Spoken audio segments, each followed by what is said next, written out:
Jet Set WB. I'm researching different programs on cyber now, but how do I know a program is going to give me what I need if I'm not currently in that industry? That's a good question. You want to take that, Ronnie, or? Yeah, if he's not currently, the good thing about the programs, if he's not in that industry, is he's going to get, like I said, the fundamentals of what cybersecurity is, right? Because like I said, you got to start understanding the terminology.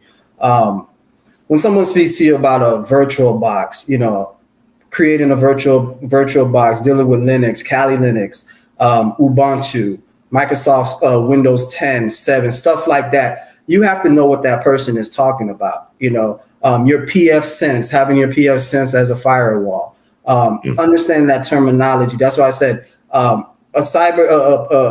program. I would say, if you can't afford college, do a boot camp. Yep. Boot camps are good.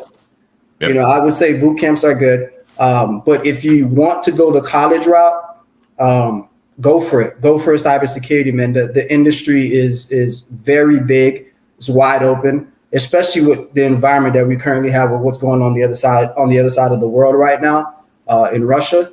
Cybersecurity, you'll always have a job. And like I said, as long as those countries don't like us, you'll always have a job in cybersecurity. Absolutely. As long as there's conflict going on between countries, there'll always be a need for cybersecurity. And I would add to this one too with Jet Set WB, right? It's like, how do you know what program is going to give you and what it's going to give you if it's what you need if you're not in that industry? Well, a lot of the programs, they market towards the types of programs or the types of jobs that you could potentially get.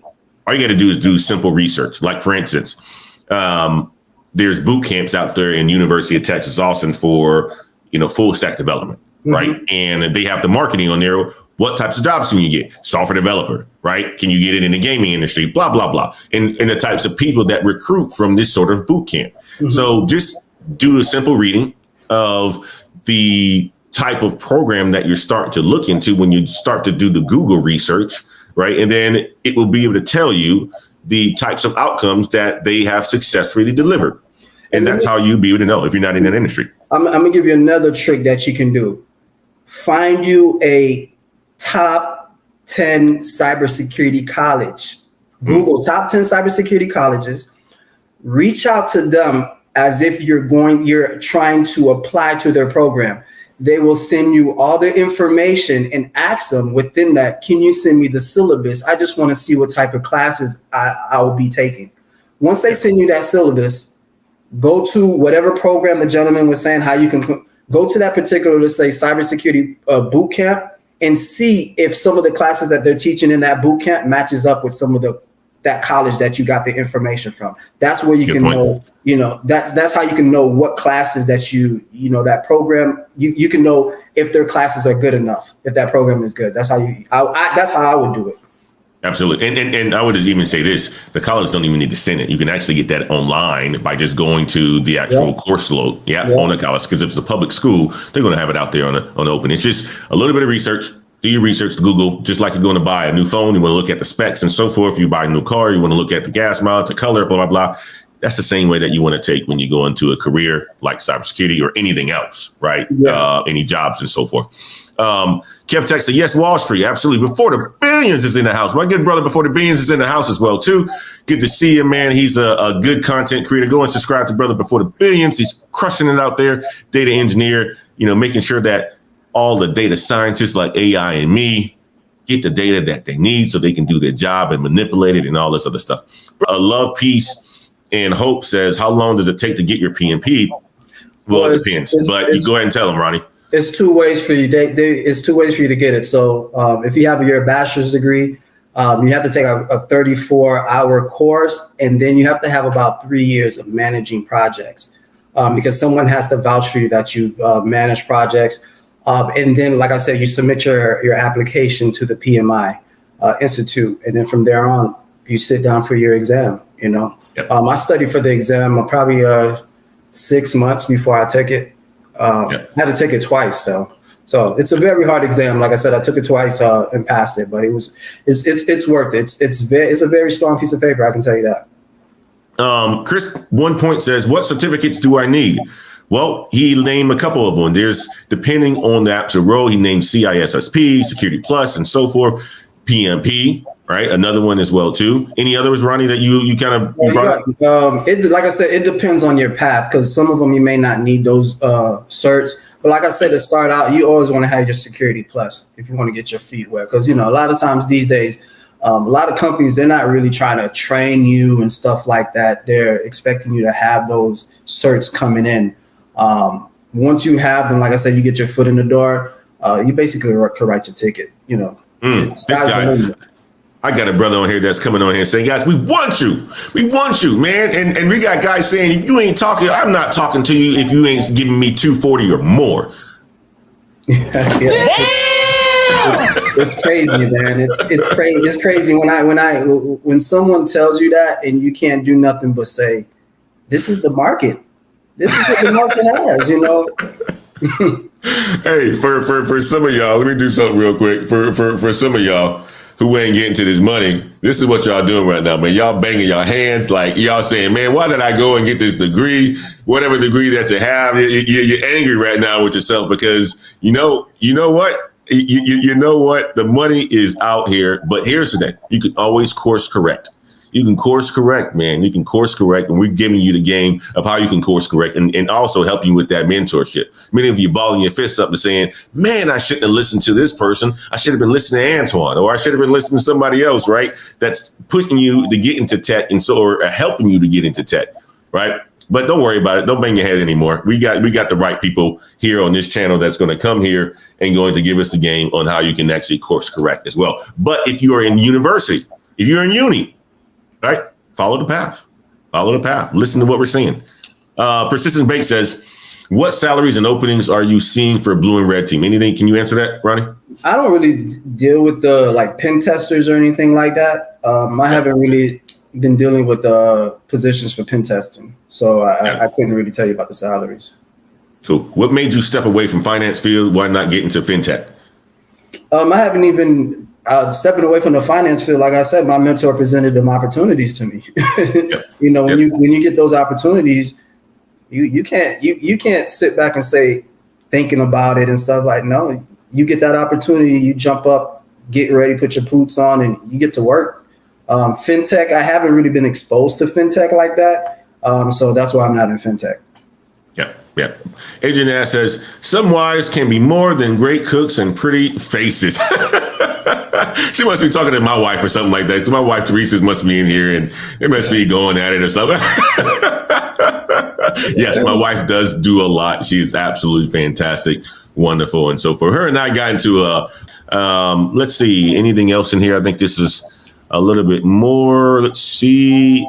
Yes, so this is the channel, guys. This is the live or the website where you can actually go to look at paths that you can take if you're looking to get into cybersecurity. Kyle Bigelow says, hello from Milwaukee. How are you doing, Kyle? I hope you're doing fantastic. I'm from Milwaukee as well, too. So, I'm glad that you're here. If this is your first time here, Kyle, go ahead and hit that like and that subscribe button as well, too. And Devin McWhite said, I'm actually in Ireland myself and have been able to take advantage of some EU initiatives to go after a few certs. So I'm doing my grind to level up and be prepared for these types of opportunities. That's great. That's great, Devon. I love that. So let me add to that, Antoine. The good thing about all these questions people want to know when it comes to salaries, if you go on CyberSeek, it will show you a little bit of the ranges of the salaries on the particular positions. They have a lot of positions there. Like I said, cybersecurity specialist, cybercrime analyst, incident and intrusion analyst. They give you the salaries, average salaries on the entry level.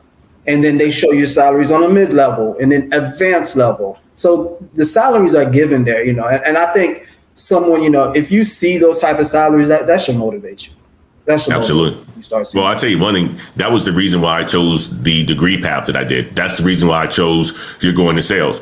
That's the reason why I chose engineering, right? It was because of the salaries. So guys, if you're hesitant in getting into tech, go and look up salaries. You can even go to the U.S. Bureau of Labor Statistics, and you'll be able to see how much money that they're making there, right? And for specific jobs and for specific careers. And that should motivate you enough. At least that's what it did for me. Kavito says, Udemy often have sales on its courses. Yes, it does. Yes, it does. King says, I'm in the Army Reserve. I'm in Section 6 Chief for S6 Signal. What's your contact info? Okay. Look him up on LinkedIn, Ronnie Calixte. It's just first name, last name. Find me on LinkedIn. I reply to everyone. Like I said, I'm always active on LinkedIn because I always have job postings that I'm sending out through LinkedIn, and I'm telling everybody, reach out, send me their CVs. So I'm on LinkedIn. I'm very active. Absolutely. Usiriba says, any thoughts on advice on getting into GRC rather than pen testing to break into the industry? GRC, I don't know what does the GRC stand for. I am not sure. I don't know. PBO, you might want to answer that one, brother. Drop Uribo at, and if you know what that means, PBO, since you're the expert in that area. I imagine one could look at BLS for training programs for any vacation. Yeah, absolutely. Kev Tech IT support says drop me the $10 dropping gems today. Get yourself a nice glass of wine. You know I'm gonna do that. I appreciate you, brother Kev Tech. Thank you so much for this $10 super chat. Okay, I would like you to have a conversation with Theo Waff. I don't even know who that is, Snuggles, but I'll look into that person's name. Cryptology says, start my new position tomorrow as a TAM, 6-figure with uncapped commissions. Super excited for this role. Yeah, congrats. Get it, my man. Congrats. Get it, my man. Get it, my man. I love that. Starting this position as a technical account manager, 6-figure base salary. Congrats. A limited amount that he can make from a commission standpoint. That is what's up. I love that. Congratulations, brother. Anything else in here? Alaquandra says, may I send a resume? I already have an MBA. Absolutely. Connect with brother Ronnie on LinkedIn, Ronnie Calixte, and you can connect with him. Down to Earth says, I have my CSM and working on my PMP. Some positions don't require you to be technical, but they want you to have a good understanding of IT. Is the ITA plus a good cert to start with? Any thoughts on that? I would always say Security Plus. Start out with Security Plus. Love it. Alaquandra dropped another $5 super chat. I have an MBA along with customer service, sales, and tech support. I'm attending WGU Cybersecurity. I will definitely hit you up. Got it. My cousin Alaquandra is going to be touching base with you. She's a Patreon member. Okay. Getting it done. EZ says, okay, well, GRC is governance, risk, and compliance. PBO, as he mentioned, governance, risk, and compliance. Any thoughts on that? I forgot what the question was. Let me see if I can get back to it. Any thoughts? I haven't been familiar with that government risk and compliance. I've done some compliance stuff also with my company also. So, but as far as that, rather than the pen testing, like I said, both of them may be good. Pen testing is very good too. They pay top dollar. It's a lot of money being paid in pen testing, especially if you own the company. They pay you a lot of money for that, especially per hour. But I would say both is good, man. Awesome. Okay. Real Mike Burner says, is Ronnie Haitian? Of course. 100%. I love it. He said, absolutely. Of course. Absolutely. Guys, that's it for today. Ronnie, anything you want to leave the audience with today, man? I appreciate you for coming on and really sharing your journey, one, because that's what we like to do. We like to, share people's journey and how you got into this space, right? The mentorship piece of it was and continues to be absolutely excellent. You even connected with me with your mentor, who I'm going to have a conversation with in probably the next week or so. What do you want to lead the audience with? If there's like 1 or 2 or 3 takeaways that you have, what do you want to lead the audience with, my man? Cyber is the future. So I tell everybody, get a piece of this cyber pie, man. There's a lot of money out there being thrown around, and I think our people need to get a piece of that pie, man. And that's why, like I said, I want to get that message out there. Get involved in cyber. And like I said, it's always good to know how to protect yourself, man. Just learning. I learn something new every day, especially when you started getting exposed into whole spoofing and, the spoofing products that are out there that people are actually buying. It's some good information, man. So you can protect yourself, protect your family members, protect your organization. Cyber is the wave. That's all I can say, man. I love it. I love it. Cyber is the wave. It can get you to that $240,000. All right, guys. Well, I appreciate you guys for rocking with us today. Ronnie came on and crushed this story, as well as gave us the game on what we can do, and what we should be doing to continue to get to the bag. Not only that, to push it forward, push the culture forward, right? To take care of our families, right? To leave a legacy behind, to leave the real generational wealth. Because here's the thing. You can make $240,000 a year, but what are you doing with it? Exactly. What are you doing with it? I'm going to be talking about that in my Patreon, in the Patreon video. This video the Patreon video was inspired by me speaking with Brandy, as well as Jonathan this past weekend, on Brother John doing a cybersecurity boot camp himself. And there's a gentleman who's a dishwasher. And when he graduates from the cybersecurity boot camp, he's going to have an opportunity to be making $150,000 plus.